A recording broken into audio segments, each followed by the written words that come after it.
राधे राधे, जय श्री कृष्णा। चॉकलेट मामी से मैं सीमा सिंह आज आपके लिए पितृपक्ष में सुनी जाने वाली श्राद्ध की पवित्र पौराणिक कथाएं लेकर आई हूँ। पितृपक्ष में पितरों के नियमित श्रद्धा भाव से श्राद्ध कर्म करना चाहिए, पिंडदान करना चाहिए। पितृ कभी भी अपनी संतानों को परेशान करना नहीं चाहते। वे बड़े ही दयालु होते हैं, लेकिन संतान की उपेक्षा से दुखी हो जाते हैं, क्योंकि संतान के द्वारा श्राद्ध कर्म, पिंड दान, तर्पण आदि उनके द्वारा नहीं किया जाता। श्राद्ध पक्ष में हमारे पितर पृथ्वी पर आते हैं और भोग स्वीकार करके अपनी भूख और प्यास को शांत करते हैं। और जब उनकी आत्मा शांत हो जाती है और तृप्त हो जाते हैं तो वे अपने बच्चों को ढेरों आशीर्वाद देकर जाते हैं। इसलिए हमें श्राद्ध पक्ष में अपने पितरों को संतुष्ट करने का पूरा प्रयास करना चाहिए। अगर हम पितरों का श्राद्ध नहीं करते हैं तो वे हमारे काम में बाधा डालते हैं, हमारा कोई काम नहीं बनता। अगर मृत माता पिता की संपत्ति का बंटवारा नहीं हुआ है, सभी बच्चे संयुक्त परिवार में रहते हैं तो बड़े बेटे को श्राद्ध करना चाहिए। लेकिन अगर संपत्ति का बराबर बंटवारा हो चुका है, सभी बच्चे अलग अलग रहते हैं तो उनको अलग अलग श्राद्ध करना चाहिए। श्राद्ध मृत्यु तिथि के दिन को देखकर करना चाहिए। दाग तिथि को श्राद्ध नहीं लगता, अर्थात जिस समय हमारे पूर्वज ने अंतिम सांस ली थी उस तिथि को पुण्य तिथि कहते हैं। उसी तिथि का श्राद्ध किया जाता है। श्राद्ध का समय दोपहर का शुभ माना जाता है। अभिजीत मुहूर्त का समय श्रेष्ठ कहा गया है, अर्थात 12 से 1 बजे का समय सही बताया गया है। अगर आप अपने पूर्वजों को गयाजी छोड़ आए हैं, अर्थात आपने पूरे विधि विधान से पितरों के निमित्त गयाजी में तर्पण कर दिया है, पिंडदान कर दिया है, तब आपको श्राद्ध वाले दिन अंगीरे पर भोग लगाकर गाय, कुत्ता, कौवा, कीट पतंग को घास दे देना चाहिए। उसी से आपके पितर तृप्त हो जाएंगे और आपको ढेरों आशीर्वाद देकर जाएंगे। श्राद्ध और पितृपक्ष में सुनी जाने वाली एक पौराणिक कथा इस तरह है। एक बार एक गांव में जोगे और भोगे नाम के 2 भाई थे। दोनों अलग अलग रहते थे। जोगे बड़ा भाई था तो भोगे छोटा भाई था। जोगे अमीर था तो भोगे बड़ा ही निर्धन था। दोनों भाइयों में परस्पर बड़ा ही प्रेम था। जोगे की पत्नी को धन का अभिमान था, किंतु भोगे की पत्नी बड़ी ही सरल और मधुर व्यवहार की थी। पितृपक्ष आने पर जोगे की पत्नी ने पितरों का श्राद्ध करने का मन बनाया तो उसने अपने पति से कहा कि कल हमारे माँ बाबूजी का श्राद्ध है तो मैं ब्राह्मण जिमाऊंगी। तो जोगे ने अपनी पत्नी से कहा कि यह सब चीजें व्यर्थ है, बेकार धन की बर्बादी होगी। किंतु पत्नी समझती थी कि यदि ऐसा नहीं किया गया तो गांव के लोग ही ताने देंगे कि छोटा भाई तो गरीब था, उसके पास तो धन नहीं था, इसीलिए उसने श्राद्ध नहीं किया। लेकिन बड़े भाई भाभी के पास धन की कोई कमी नहीं थी, परंतु फिर भी इन्होंने अपने माता पिता का श्राद्ध नहीं किया। लेकिन पत्नी अपने पति को समझाते हुए बोली कि हमें हमारे माता पिता का श्राद्ध करना ही होगा, क्योंकि हम घर में बड़े हैं। अगर हमने हमारे माता पिता का श्राद्ध नहीं किया तो गांव के लोग तरह तरह की बातें करेंगे। तो जोगे ने कुछ नहीं कहा। फिर जोगे की पत्नी मनी मन सोचने लगी कि मैं अपने मायके वालों को भी भोजन पर बुला लेती हूँ, इससे उन्हें मेरी शान शौकत देखने को भी मिलेगी। दूसरे दिन जोगे की पत्नी ने अपनी देवरानी को भोजन बनाने के लिए बुलाया और कहा कि आज हमारे माँ बाबूजी का श्राद्ध है, इसलिए तू भोजन में स्वादिष्ट खीर, हलवा, पूड़ी, कचौरी, इमरती इत्यादि सभी चीजें बना देना। तो खुशी खुशी देवरानी ने सभी चीजें बना दी। उधर जोगे की पत्नी अपने मायके वालों को भोजन का निमंत्रण दे आई। जब देवरानी ने सारा भोजन बना दिया और भोजन बनाकर जाने लगी तो जिठानी ने उसे रात की ठंडी बासी रोटी भी नहीं दी और न ही उसे भोजन खाने के लिए रोका। इस तरह भोगे की पत्नी बिना कुछ भोजन लिए ही घर आ गई। आते ही उसके बच्चों ने उससे भोजन मांगा तो माँ ने अपने बच्चों से कहा कि बच्चों, आज तुम्हारी ताई ने भोजन नहीं दिया। फिर वह रसोई में गई और भोजन तलाश करने लगी ताकि वह भी पितरों के निमित्त अंगीरे पर भोग लगा सके। उसने रसोई में सभी डब्बों को खोल कर के देखा, लेकिन सारे डब्बे खाली थे। केवल एक डब्बे में थोड़ा सा गुड़ पड़ा था। तो उसने अंगीरे पर गुड़ का भोग लगाकर जल से जलांजलि दे दी। दोपहर बाद पितर पितृलोक से धरती पर भोग स्वीकार करने आए। सबसे पहले वे अपने बड़े बेटे जोगी के घर गए, तो उन्होंने देखा कि बहू ने अंगीरे पर भोग भी नहीं लगाया था और अपने मायके वालों को वह भोजन खिला रही थी। इस तरह सारा भोजन झूठा हो चुका था। वहां से भूखे ही पितर अपने छोटे बेटे भोगे के घर आए। उन्होंने देखा कि उनके पोते भूख से बिलबिला रहे थे। बेटा बीमार पड़ा था। बहू ने अंगीरे पर गुड़ का भोग लगाकर जल से जलांजलि दी थी। तो पितर उसी राख को चाट कर भूखे ही नदी के तट पर पहुंच गए। थोड़ी देर में सारे पितर एकत्र हो गए और अपने अपने यहाँ के श्राद्धों की बड़ाई करने लगे। जोगे और भोगे के पितरों ने भी अपनी आप बीती सुनाई। फिर वे सोचने लगे कि अगर हमारा छोटा बेटा भोगा समर्थ होता, अगर उसके पास धन होता तो शायद हमें आज भूखा नहीं रहना पड़ता। मगर भोगे के पास तो घर में 2 वक्त की रोटी का जुगाड़ भी नहीं। यही सोचकर उन्हें अपने छोटे बेटे के ऊपर दया आ गई। अचानक से वे नाचने और गाने लगे। तालियां बजाकर आसमान की ओर देखते हुए बोले कि हे ईश्वर, भोगे के घर अन्न-धन के भंडार भर दो। भोगे के घर अन्न-धन के भंडार भर दो। उसके बाद शाम हो गई। भोगे के बच्चों को कुछ भी खाने को नहीं मिला। उन्होंने अपनी माँ से कहा कि माँ, बहुत भूख लगी है। तब उन्हें टालने की गरज से उनकी माँ बोली कि जाओ बच्चों, रसोई में आटे के डिब्बे में रोटी पड़ी है, तुम दोनों जाकर आपस में बांट कर के खा लो। बच्चे रसोई में गए। आटे के डिब्बे को खोल कर के देखा तो उसमें सोने के सिक्के भरे हुए थे। बच्चों ने आकर अपनी माँ को पूरी बात बताई। भोगे की पत्नी भागकर रसोई में आटे के डिब्बे को देखने गई तो वह भी आश्चर्य में पड़ गई। वह समझ गई कि यह सब कुछ पितरों ने किया है। इस तरह भोगे और भोगे की पत्नी भी धनी हो गई, परंतु धन पाकर भी उन्हें घमंड नहीं हुआ। दूसरे साल जब पितृ पक्ष आया तो श्राद्ध के दिन भोगे की पत्नी ने 56 तरह के व्यंजन बनाए। ब्राह्मणों को बुलाकर के उन्हें भोजन खिलाया। भोजन खिलाकर उन्हें दक्षिणा दी और जेठ जिठानी को सोने चांदी के बर्तनों में स्वादिष्ट भोजन खिलाया। उस दिन भी दोपहर में पितर पितृलोक से धरती पर आए और अपने दोनों बेटा बहू को खुशी खुशी भोजन करते हुए देखा तो उन्हें बड़ी प्रसन्नता हुई। पितृ देवता भोग स्वीकार करके अपने दोनों बेटा बहू और पोते पोतियों को ढेर सारा आशीर्वाद देकर हंसी खुशी पितृलोक में चले गए। इस तरह दोनों भाई इस जीवन का सुख भोग कर मरने के बाद वैकुंठ को प्राप्त हुए। बोलिए पितृ देवताओं की जय, बोलिए पितृ पितराणी की जय। एक बार की बात है, 7 भाइयों की एक बहन थी। वह कई वर्षों से मायके नहीं गई क्योंकि उसका मायका कई कोसों दूर था। तब एक बार जब आश्विन मास का महीना लगने वाला था तो उसके स्वर्गीय माता पिता ने अपनी इकलौती पुत्री के स्वप्न में आकर कहा कि बेटी, अब की बार अगर तू हमारे श्राद्ध तिथि को भोजन खाने आएगी तभी हम भोग स्वीकार करेंगे, अन्यथा हम भोग स्वीकार नहीं करेंगे, हम भूखे ही चले जाएंगे। ऐसा कहकर उसके माता पिता अंतर्ध्यान हो गए। सुबह जब वह सोकर उठी तो उसने यह बात अपनी देवरानी जिठानी को बताई। तो उसकी देवरानी जिठानी बोली कि फिर तो आपको अपने मायके में जाना चाहिए। 7 भाइयों की बहन का नाम सलोती था। तो सलोती अपनी जिठानी और देवरानी से बोली कि अगर मुझे घर की मुंडेर पर सोन चिड़ैया दिखाई देगी तो ही जाऊंगी, क्योंकि सलोती का एक नियम था, वह कोई भी शुभ काम सोन चिड़ैया को देखने के बाद ही करती थी। देवरानी जिठानी उससे बहुत चिढ़ती थी।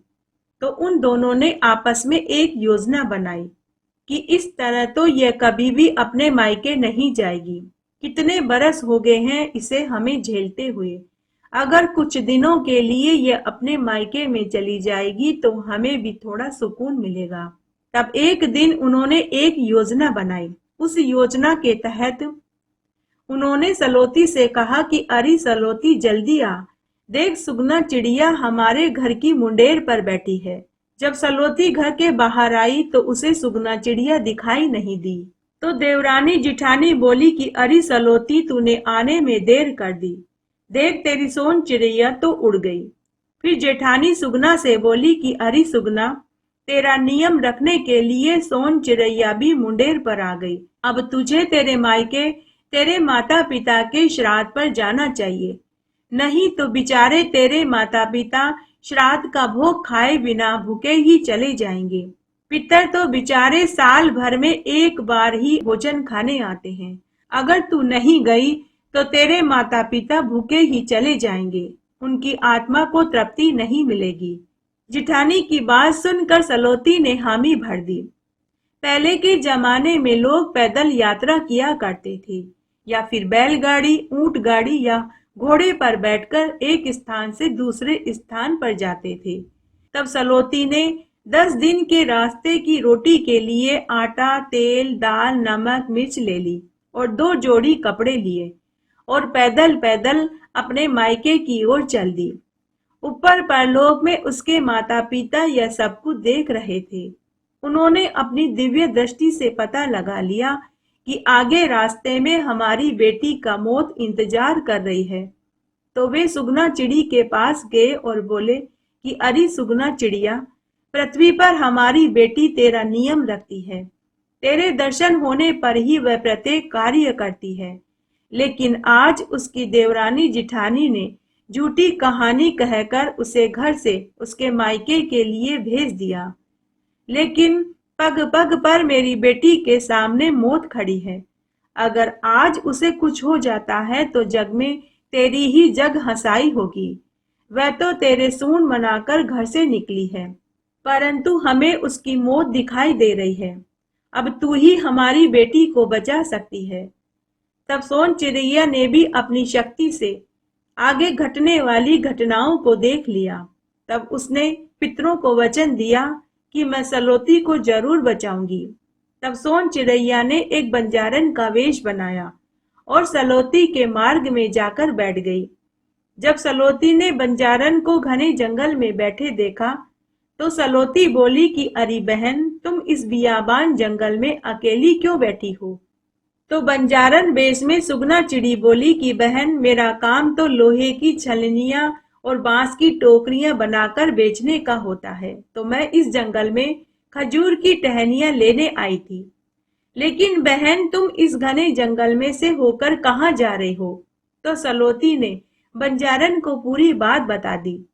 तो बंजारन बोली कि बहन, इस जंगल में तो जंगली जानवर, शेर, बाघ वगैरह सर्प सभी रहते हैं। तुम्हें रास्ता मालूम भी नहीं है। चलो, मुझे भी उधर से ही जाना है, मैं तुम्हें रास्ता भी बता दूंगी। एक से भले दो। अब वे दोनों बातें करते करते चलने लगी। तभी सलोती ने देखा कि पेड़ों के झुरमुट में से एक विषैला सर्प एक मेंढक को खाने उसके पीछे पीछे जा रहा था। तो सलोती ने मेंढक को बचाने के लिए सिसकारी भरी तो मेंढक सचेत हो गया। उसने भागकर अपनी जान बचा ली। लेकिन सर्प को सलोती के ऊपर क्रोध आ गया। सर्प ने सलोती से कहा कि तूने मेरे भोजन को मेरे मुंह में आने से रोका है, अब मैं तुझे डसूंगा। तो सलोती बोली कि मैं मेरे माता पिता के श्राद्ध में मायके जा रही हूँ, जब मैं वापस आ जाऊं तो आप मुझे डस लेना। लेकिन सर्प ने कहा कि मैं कई दिनों से भूखा हूँ, मैं अब एक क्षण भी भूखा रहा तो मैं मृत्यु को प्राप्त हो जाऊंगा। तब सोन चिड़ैया बनी बंजारन बोली कि हे सर्प देवता, अगर हम आपको मेंढक जितना मांस दे दें तो क्या आप हमें छोड़ देंगे? तो सर्प ने कहा कि हाँ, छोड़ दूंगा। तब सोन चिड़ैया बनी बंजारन सोचने लगी कि मेरा मांस तो पाव भर भी नहीं होगा। अगर मैं इसके सामने गई तो सलोती को बचा नहीं पाऊंगी। तब बंजारन बनी सोन चिड़ैया ने सलोती का एक हाथ काटा और सर्प को खाने के लिए दे दिया। सलोती दर्द से कराहने लगी और रोने लगी और बंजारन से बोली कि बहन, तुमने ऐसा क्यों किया? तो बंजारन बोली कि बहन, तुम्हें बचाने का मात्र यही एक उपाय था। सांप ने मांस खाया तो उसे संतुष्टि मिल गई। वह सांप सलोती से बोला कि बहन, आज से तुम मेरी धर्म की बहन हुई। तुम मेरी ये कैंचुली ले जाओ। जब भी तुम्हें मेरी मदद की जरूरत हो, यह कैंचुली सिर पर रख लेना। मैं उसी समय तुम्हारी सहायता करने के लिए हाजिर हो जाऊंगा और तुम्हें संकट से बचा लूंगा।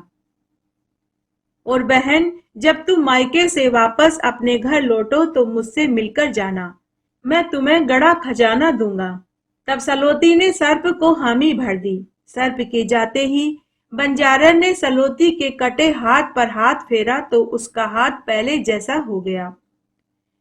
ये आश्चर्य देखकर सलोती समझ गई कि यह बंजारन कोई देवी स्वरूपा है जो मेरी मदद के लिए मेरे पास आई है।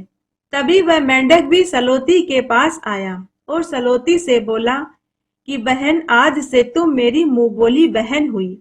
बहन, मैं तुम्हें वचन देता हूँ, जब भी तुम्हें मेरी जरूरत हो मुझे याद करना। मैं उसी समय तुम्हारी मदद करने के लिए प्रकट हो जाऊंगा। इस तरह सबको आश्वासन देकर सलोती और बंजारन आगे चल दिए। आगे एक गांव आया। उस गांव के राजा के सैनिक सलोती को पकड़कर राजा के पास ले गए। सोन चिड़ैया बनी बंजारन को सलोती के अलावा और कोई देख नहीं सकता था। उस राजा का नियम था कि अनजान व्यक्ति को देखते ही पकड़कर राजा के सामने पेश किया जाए। तब जब राजा के सैनिक सलोती को राजमहल में ले जा रहे थे तो तब बीच रास्ते में ही बंजारन ने सलोती को समझाया कि बहन, जैसा तुम्हारे साथ हो रहा है यह मेरे साथ पहले भी हो चुका है।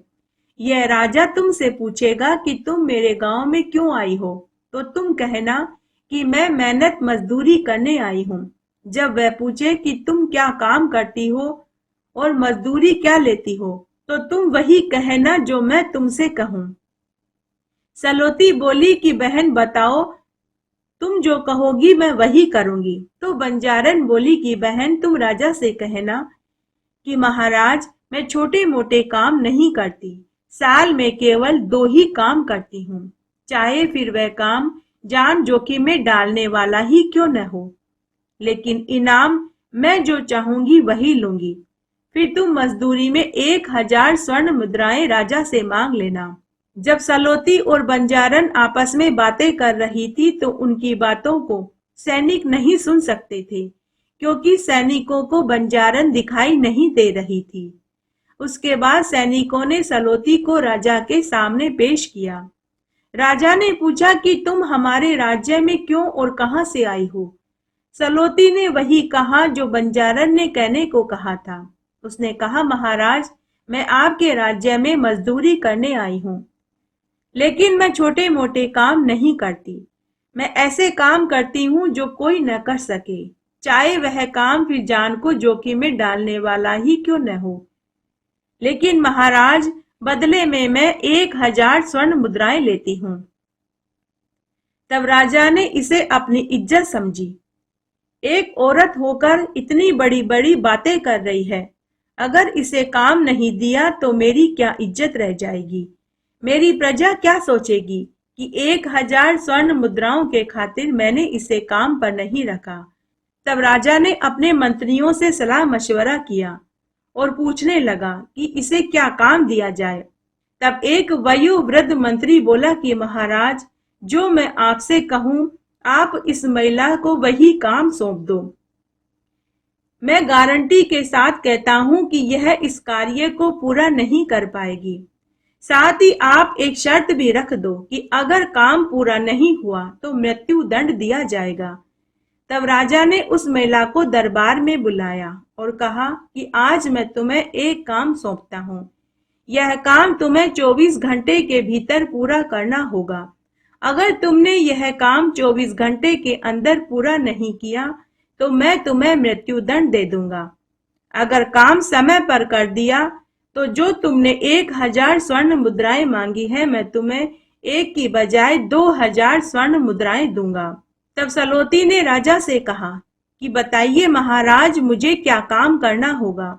तो राजा ने कहा कि एक दिन पहले मैं और मेरी रानी समुद्र के किनारे टहल रहे थे, तो मेरी रानी का बेशकीमती हार कहीं गिर गया। मेरे सैनिकों ने उसे बहुत ढूंढा, परंतु वह हार हमें कहीं नहीं मिला। अब यह मालूम नहीं कि वह हार समुद्र में गिरा है या फिर रेत में। तुम्हें मेरी रानी का हार ढूंढकर लाना होगा। उसके बाद सलोती बंजारन बनी सोन चिड़ैया के पास आई और बोली कि बहन, अब मैं जीवित नहीं बचूंगी। राजा की शर्त ही कुछ ऐसी है। पूरी बात सुनने के बाद बंजारन ने सलोती से कहा कि तुम अपने मुंह बोले भाई मेंढक को याद करो, अब वही तुम्हारी मदद करेगा। तब सलोती ने मेंढक को याद किया। उसी क्षण मेंढक वहां प्रकट हो गया। सलोती ने मेंढक को पूरी बात बताई और समुद्र में से हार ढूंढ कर लाने में मदद मांगी। मेंढक ने अपनी मुंह बोली बहन को वचन दिया और कहा कि बहन, तुम चिंता मत करो, 24 घंटे पूरे होने से पहले हम रानी का हार ढूंढ कर ले आएंगे। तभी उस मेंढक ने अपने साथी मेंढकों को आवाज लगाई। थोड़ी ही देर में वहां मेंढकों की फौज आ गई। कुछ ही घंटों में ही उन्होंने हार को ढूंढ लिया और लाकर सलोती को दे दिया। हार देने के बाद मेंढक सलोती से बोला कि बहन, जब तुम मायके से वापस घर जाओ तो मुझसे मिलकर जाना। सलोती ने मेंढक को भी वचन दिया। उसके बाद सलोती ने हार ले जाकर राजा को दे दिया। हार देखकर राजा आश्चर्य में पड़ गया कि मात्र कुछ ही घंटों में सलोती ने काम कर दिखाया। तब राजा ने फिर से अपने मंत्रियों से सलाह मशवरा किया और कहा कि अब की बार ऐसा काम बताओ कि यह न कर पाए, ताकि मुझे 2000 स्वर्ण मुद्राएं न देनी पड़े। मैं इसे फांसी की सजा देना चाहता हूँ। तब एक मंत्री बोला कि महाराज, स्त्रियों की अकल घुटने में होती है। आप इससे ऐसा प्रश्न पूछिए कि यह उस प्रश्न का जवाब ही न दे पाए। तब राजा ने बुद्धिजीवियों को बुलाकर पूछा।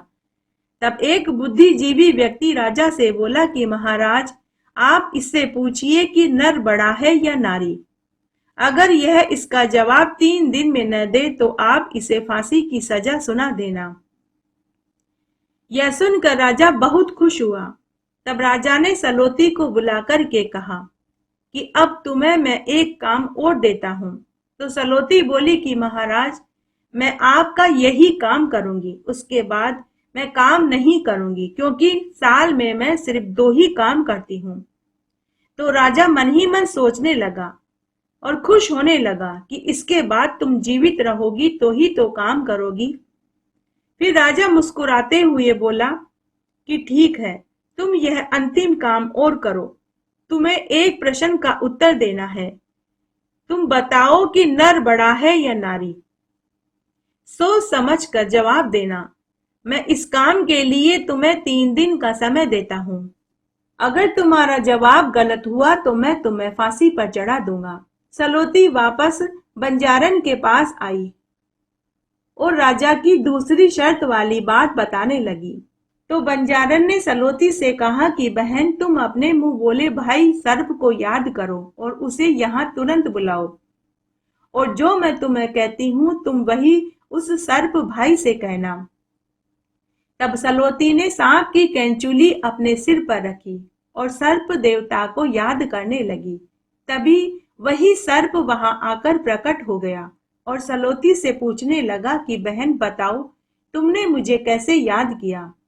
तब सलोती ने सर्प देवता से कहा कि आप राजा के महल से मंदिर तक एक लंबी सुरंग खोद दो। आज आपकी बहन की जान खतरे में है। सर्प ने कहा कि मैं उस राजा को ही ढस लेता हूँ जो तुम्हें तंग कर रहा है।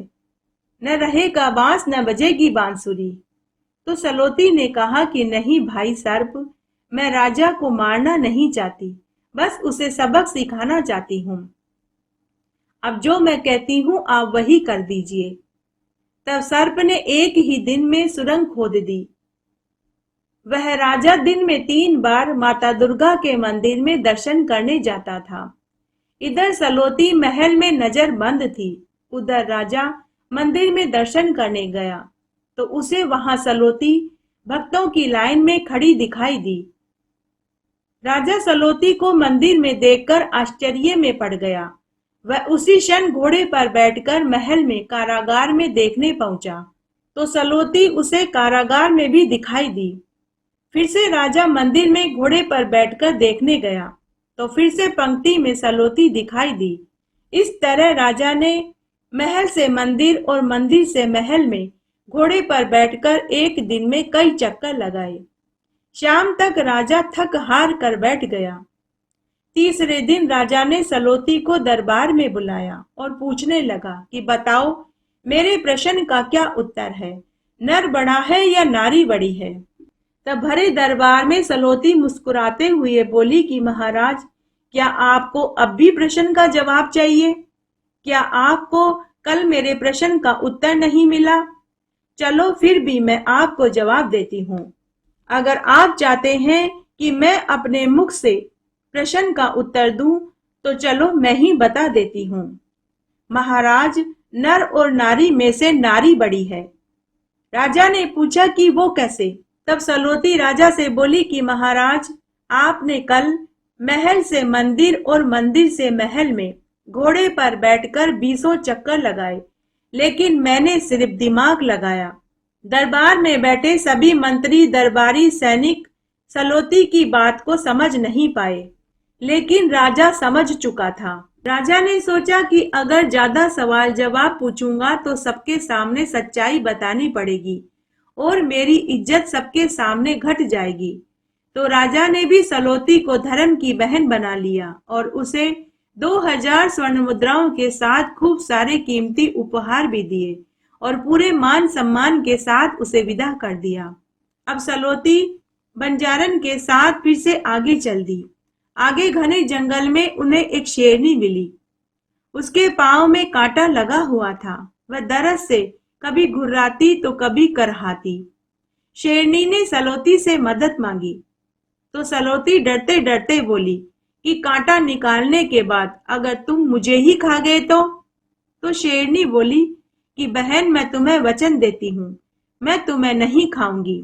बहन, मेरे छोटे छोटे 3 बच्चे हैं, वे गुफा में मेरा इंतजार कर रहे होंगे। मैं 2 दिन से यहाँ पड़ी हूँ। अगर आज मैंने अपने बच्चों को दूध नहीं पिलाया तो मेरे बच्चे भूख से तड़प कर मर जाएंगे। तो सलोती बंजारन की तरफ देखने लगी तो बंजारन ने कहा कि बहन, तुम शेरनी के पांव में से कांटा निकाल दो, वह तुम्हें कुछ नहीं कहेगी। तब सलोती ने शेरनी के पांव में से कांटा निकाल दिया। उसके बाद शेरनी ने सलोती से कहा कि बहन, मैं तुम्हारा यह कर्ज उतारना चाहती हूँ, तुम मेरे साथ मेरी गुफा में चलो। तो सलोती ने शेरनी से कहा कि अभी तो मैं मेरे मायके, मेरे माता पिता के श्राद्ध पर रोटी खाने जा रही हूँ। जब मैं वापस लौटूंगी तो तुमसे जरूर मिलूंगी। इस तरह सलोती ने शेरनी को भी वचन दे दिया और वापस अपने मायके की ओर चल दी। इस तरह उन्हें चलते चलते 8-10 दिन हो गए। तब 10वें दिन बंजारन सलोती से बोली कि बहन, थोड़ा आगे जाते ही तेरे मायके का घर आ जाएगा। अब मेरा पड़ाव भी आ चुका है, अब मुझे भी जाना है। तब सलोती बंजारन से बोली कि बहन, इतना तो मैं समझ चुकी हूँ कि तुम कोई बंजारन नहीं हो, तुम तो कोई देवी स्वरूपा लगती हो। बहन, तुमने पग पग पर मेरी जान बचाई है और मेरी मदद करी है। बहन, जाने से पहले तुम मुझे अपना असली परिचय तो दे दो।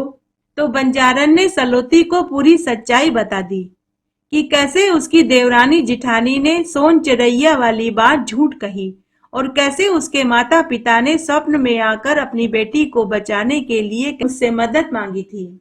उसी समय बंजारन ने सोन चिरैया का रूप धारण कर लिया और उसे दर्शन देकर बोली कि बेटी, मैं तुम्हारे सत की रक्षा रखने के लिए यहाँ आई थी।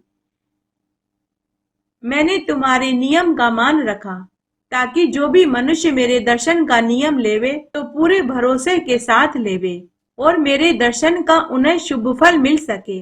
कलयुग में कोई ऐसा न कहे कि सोन चिरैया के दर्शन करने के बाद भी उनके काम सिद्ध नहीं हो रहे। सलोती ने सोन चिरैया के दर्शन करे और उसे धन्यवाद दिया। सोन चिरैया भी अपने मार्ग की ओर उड़ गई। उसके बाद सलोती अपने मायके में पहुंची। उसके सभी सातों भाई और भाभियां, भतीजे भतीजियां अपनी बुआ से मिलकर बहुत खुश हुए। फिर सबने हंसी खुशी मिलकर माता पिता का श्राद्ध किया, तर्पण किया। कौवा कुत्ता गाय घास निकाला, पंडितों को भोजन खिलाया, खूब दान दक्षिणा दी। उसके स्वर्गीय माता पिता ने श्राद्ध का भोग स्वीकार किया और उन्हें ढेरों आशीर्वाद देकर अपने लोक में चले गए। फिर बहन भी वापस अपने घर की ओर चल दी। सभी भाइयों ने और भाभियों ने खूब सारा धन देकर अपनी बहन को विदा कर दिया। उसके बाद सलोती खूब सारा धन लेकर अपने घर की ओर चल दी। सबसे पहले वह शेरनी से मिलने उसकी गुफा में गई। शेरनी ने सलोती को खूब सारा गड़ा खजाना दिया। उसके बाद वह सर्प और मेंढक से मिली, तो सर्प और मेंढक ने भी सलोती को खूब सारा धन दिया। सलोती ढेर सारा धन लेकर ससुराल में पहुंची। उसकी जिठानी और देवरानी धन देकर आग बबूला हो गई। हे सुगना चिड़ी, हे सोन चिड़ैया, जैसे आपने सलोती का मान रखा, उसके सत्य की रक्षा करी, उसकी पग पग पर मदद करी, उसका घर धन दौलत से भर दिया, वैसे सबका भरना।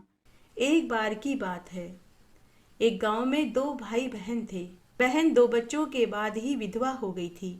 ससुराल वालों ने उसे घर से निकाल दिया था। भाई अपनी बहन और भतीजों को बड़े लाड़ प्यार से रखता था, लेकिन उसकी पत्नी इस बात से बहुत चिढ़ती थी। भाई के भी दो लड़के थे। जब श्राद्धों के दिन आए तो भाई अपने माता पिता के श्राद्ध करने के लिए हरिद्वार जाने वाला था। जाने से पहले उसने अपनी पत्नी से कहा कि मैं श्राद्धों में 16 दिन तक हरिद्वार में अपने माता पिता की आत्मा की शांति के लिए श्राद्ध करूंगा। तुम पीछे से मेरी बहन और उसके बच्चों का अच्छे से ध्यान रखना। श्राद्धों में उन्हें स्वादिष्ट पकवान बना कर के खिलाना। तो पत्नी ने हामी भर दी। पीछे से भाभी अपनी ननद और ननद के बच्चों को रूखा सूखा बासी भोजन खाने को देने लगी और खूब ताने मारती।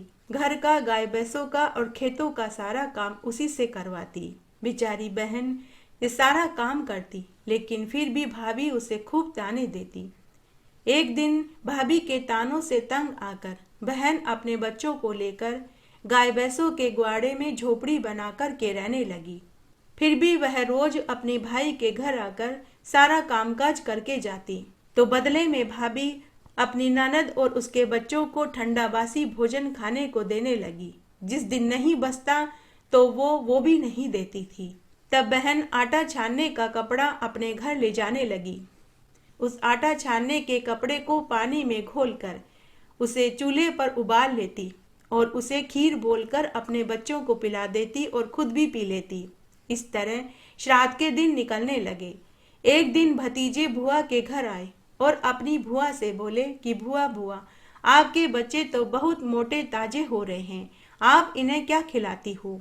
तो बुआ ने कहा कि बेटा, तेरी माँ तो रोज हमें ठंडी बासी रोटी खाने को देती है, परंतु मैं तुम्हारे घर से आटा छानने का कपड़ा ले आती हूँ। उसे पानी में घोलकर चूल्हे पर चढ़ाकर पका देती हूँ, तो वह खीर जैसी बन जाती है। वही खीर मैं अपने बच्चों को पिलाती हूँ और खुद भी पीती हूँ।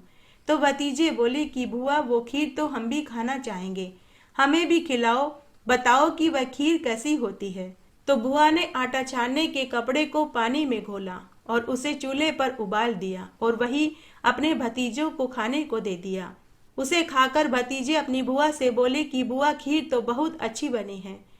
बच्चों ने आकर पूरी बात अपनी माँ को बता दी। माँ ने कहा कि कल देखती हूँ कि कैसे आटे छानने का कपड़ा लेकर जाती है। दूसरे दिन बहन अपने भाई के घर काम करने आई। सारा काम करके जब वह जाने लगी तो भाभी ने कहा कि भाई साहब, आटा छानने का कपड़ा आज से मत ले जाना। तो ननद ने आटा छानने का कपड़ा वहीं रख दिया। घर आने लगी तो मन ही मन सोचने लगी कि आज मैं बच्चों को क्या खिलाऊंगी। तो उसने पीपल के पेड़ के नीचे से छोटे छोटे कंकर उठा लिए। घर आकर उन कंकरों को चूल्हे के पास रख दिया और टोकरी से ढक दिया और सिर पर पट्टा बांध कर सो गई और मन ही मन माँ गंगा को याद करने लगी और बोली कि हे माँ गंगा, मेरे भाई की रक्षा करना, वो मेरी रक्षा करेगा। और सुबह सुबह कर रोने लगी। तभी उसके बच्चे खेल कर के घर आए और अपनी माँ से बोले कि माँ, बहुत भूख लगी है, खीर खाने को दो। माँ ने कहा कि बेटा चूल्हे के पास टोकरी के नीचे रखा है, जाकर देख लो और खा लो। बच्चे चूल्हे के पास देखने गए। टोकरी हटाकर के देखा तो कंकड़ पत्थर बाटी बन चुके थे। बच्चों ने भर पेट बाटी खाई और आकर अपनी माँ से बोले कि माँ तुम भी बाटी खा लो। माँ ने कहा कि मुझे भूख नहीं है। दूसरे दिन उसकी माँ का श्राद्ध था। भाभी ननद की झोपड़ी पर आई और बोली कि बाईसा आज आपकी माँ का श्राद्ध है, बिना बुलाए तो आना मत। अगर ये नीमड़ी और पीपल का पेड़ अपनी जगह से आगे पीछे सरक जाए तो भोजन खाने आ जाना। अगर पत्ते और टहनियाँ हिले तो मत आना। ऐसा कहकर भाभी चली गई। दूसरे दिन बहन भाई के घर काम करने नहीं गई। थोड़ी देर के बाद बच्चे खेल कर घर आए और अपनी माँ से बोले कि माँ आज तो नानी का श्राद्ध है, चलो मामी के यहाँ भोजन खाने चलते हैं। माँ ने कहा कि बच्चों तुम्हारी मामी ने कहा था कि पीपल और नीमड़ी का पेड़ अपनी जगह से आगे पीछे सरक जाए तो भोजन खाने आ जाना। पत्ते और टहनियाँ हिले तो मत आना। क्या तुमने कभी पेड़ को आगे पीछे सरकते देखा है? यह सुनकर बच्चे मौन हो गए, कुछ नहीं बोले। उस दिन शाम को भतीजा आया और बुआ से बोला कि बुआ आज दादी का श्राद्ध था, आप भोजन खाने आई नहीं तो माँ ने ये 2 रोटी और चावल भिजवाए हैं। बच्चे भोजन देकर चले गए तो बहन ने देखा कि भाभी ने 2 बासी रोटी और बचे कुचे चावल भिजवाए थे। तो बहन ने दोनों रोटियां और चावल अपनी झोपड़ी के ऊपर फेंक दी। उस दिन वह अपने बच्चों के साथ भूखी ही सो गई। अगले दिन उसके पिता का श्राद्ध था। पुनः भाभी ननद की झोपड़ी पर आई और बोली कि बाईसा आज आपके पिता का श्राद्ध है, बिना बुलाए तो आना मत। अगर आपके आंगन का ये नीमड़ी और पीपल का पेड़ अपनी जगह से आगे पीछे सरक जाए तो भोजन खाने आ जाना। अगर पत्ते और टहनियाँ हिले तो मत आना। भाभी की बात सुनकर बहन खूब रोई। उधर उसका भाई अपने पिता के श्राद्ध के लिए तर्पण आदि का कार्य कर रहा था। तभी उसकी अंजलि में खून आ गया। भाई ने इसका कारण पंडित जी से पूछा तो पंडित जी ने कहा कि कोई आपकी बहन भांजी बुआ भतीजी रो रही है, इसीलिए आपकी अंजलि में खून आया है। भाई समझ गया कि उसकी पत्नी उसकी बहन के साथ बुरा बर्ताव कर रही होगी। उस दिन शाम को पुनः भतीजा 2 सूखी रोटी और चावल देने आया और अपनी बुआ से बोला कि बुआ आज दादा का श्राद्ध था, आप भोजन खाने नहीं आई तो माँ ने रोटी और चावल भिजवाए हैं। बहन ने पुनः रोटी और चावल झोपड़ी के ऊपर फेंक दिए और अपने बच्चों को लेकर भूखी ही सो गई। माँ गंगा को याद करती रही और कहने लगी कि हे माँ गंगा, आप मेरे भाई की रक्षा करना, वो मेरी रक्षा करेगा। पूरी रात रोती रोती ही सो गई। इस तरह 16 दिन श्राद्ध के बीत गए। भाई हरिद्वार से वापस घर आया। आते ही उसने देखा उसके घर के आंगन में कीचड़ ही कीचड़ हो रहा था।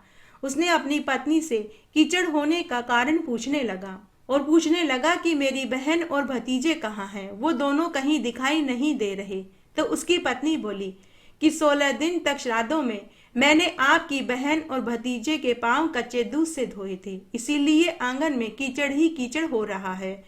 16 दिन तक श्राद्धों में मैं तुम्हारी बहन और भतीजों को हलवा पूड़ी खीर बनाकर के खिलाती रही, फिर भी वह नाराज होकर गाय भैंसों के तबेले में झोपड़ी बनाकर रह रही है। मेरे से उसके नखरे बर्दाश्त नहीं होंगे, आप खुद ही जाकर देख लो। भाई उसी समय गाय भैंसों के तबेले में गया तो वहां उसे बहुत सुंदर महल नुमा मकान दिखाई दिया। भाई अपनी बहन से बोला कि बहन, तेरी भाभी ने 16 दिन तक श्राद्धों में तेरे पांव कच्चे दूध से धोए थे और तुझे हलवा पूड़ी खीर बनाकर के खिलाया था, फिर भी तू नाराज होकर यहाँ आकर रहने लगी। यहाँ तो झोपड़ी हुआ करती थी, ये सुंदर महल नुमा मकान कैसे हो गया? तब बहन ने भाई को पूरी सच्चाई बताई कि भाभी ने मेरे और मेरे बच्चों के पांव कच्चे दूध से नहीं धोए थे, नहीं हमें हलवा पूड़ी खीर बनाकर के खिलाया था, हमें बासी भोजन खाने को देती थी, घर का गाय भैंसों का और खेतों का पूरा काम करवाती थी। और माँ बाबूजी के श्राद्ध वाले दिन भाभी हमसे बोली कि अगर आंगन का नीमड़ी और पीपली का पेड़ अपनी जगह से आगे पीछे सरक जाए तो भोजन खाने आ जाना, अगर पत्ते और टहनी हिले तो भोजन खाने मत आना। अब बता भाई, मैं कैसे तेरे यहाँ भोजन खाने जाती? माँ और बाबूजी के श्राद्ध वाले दिन भाभी ने हमारे लिए शाम के समय 2 बासी रोटी और बचे कुचे चावल भिजवाए थे, तो मैंने वे रोटियां और चावल झोपड़ी के ऊपर फेंक दिए थे। तो वे चारों रोटियां सोने की हो गई और चावल हीरे मोतियों में बदल गए। यह सब माँ बाऊजी और माँ गंगा का आशीर्वाद है। और भाई तेरा साथ है। तेरे जाने के बाद भाभी श्राद्धों में मुझे खूब ताने देती थी। मैं पूरे पूरे दिन और पूरी पूरी रात रोती थी। मेरे आंसू हैं जो तेरे घर के आंगन में कीचड़ बना हुआ है। उस दिन भाई ने अपनी बहन से कहा कि बहन, यह सब तेरी किस्मत का है, अब तू यहाँ आराम से रहे। इसलिए बहन बेटियों को कभी भी इसलिए बहन बेटियों को कभी इसलिए बहन बेटियों को श्राद्ध में भोजन जरूर कराएं और उन्हें कभी ताने न देवें और न ही दुख देवें, क्योंकि उन्हें दिया हुआ 1 रुपया भी कई गुना होकर वापस मिलता है। बहन बेटियों को दिया हुआ कभी भी व्यर्थ नहीं जाता, बल्कि खूब फलता फूलता है। इस कथा को आप 16 दिन तक श्राद्धों में रोज सुनेंगे तो आपके पितरों को तृप्ति प्राप्त होगी। मेरे साथ बने रहने के लिए आपका धन्यवाद। आगे आने वाली कथा कहानी के लिए भी आप इसी तरह मेरे साथ बने रहें। धन्यवाद।